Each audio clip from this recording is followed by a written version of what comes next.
അവൻ്റെ ഒരു ജാടയും പത്രാസും പലഹാരമൊന്നും ആരും കാണാത്തല്ലേ. അവള് പറഞ്ഞെങ്കിൽ കുഴപ്പമില്ലായിരുന്നു. ഒരു ജോലിക്കും കൂലിക്കും പോകാത്ത അവൻ എന്നോട് പറഞ്ഞപ്പോ എന്തുവാണ്? ഞാൻ ആ റസീനയുടെ വീട് വരെ പോയതാ.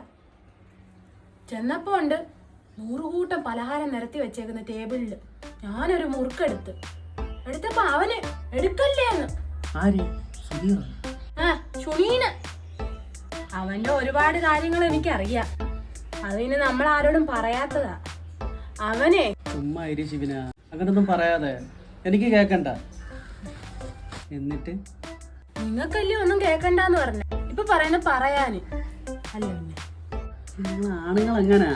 ഒറ്റയടിക്കെല്ലാം കേക്കത്തില്ല. പെയ്യെ പറഞ്ഞ് നിങ്ങൾ മനസ്സിലാക്കി തരണം. എല്ലാം ഓരോരുത്തരുടെ കാര്യം അറിയാൻ പറ്റൂ. എന്നിട്ട് സുധീർ അവൻ ജോലിക്കും കൂലിക്കും പോകാതെ രാവിലെ സിറ്റൗട്ടിൽ ഒരു കസേര ഇട്ടുതാണ്ട് ഇങ്ങനെ ഒരു ടിപ്പുണ്ട്.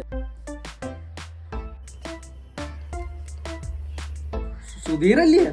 ഇക്കെന്താ സുധീറിനെയാണെന്ന് ചോദിക്കുന്നേ? സുധീറിനെ തന്നെ. അല്ല, എവിടൊക്കെ എന്നെ കുത്തി പറയുന്ന പോലെ ഒരു തോന്നല്. ഇക്ക രാവിലെ തൊട്ട് ഉച്ചവരല്ലേ ഉള്ളു ഈ കസേര കയറിയിരിക്കുന്നേ. പിന്നെ ഇക്ക ഉറങ്ങുമല്ലേ? ഇക്കായല്ല, സുധീറിനെ. നിങ്ങളെന്താ ഇങ്ങനെ ആലോചിക്കുന്നേ? അല്ല, എന്നാലും എന്തായിരിക്കും അവൻ ആ മുറുക്ക് നിനക്ക് തരാഞ്ഞത്?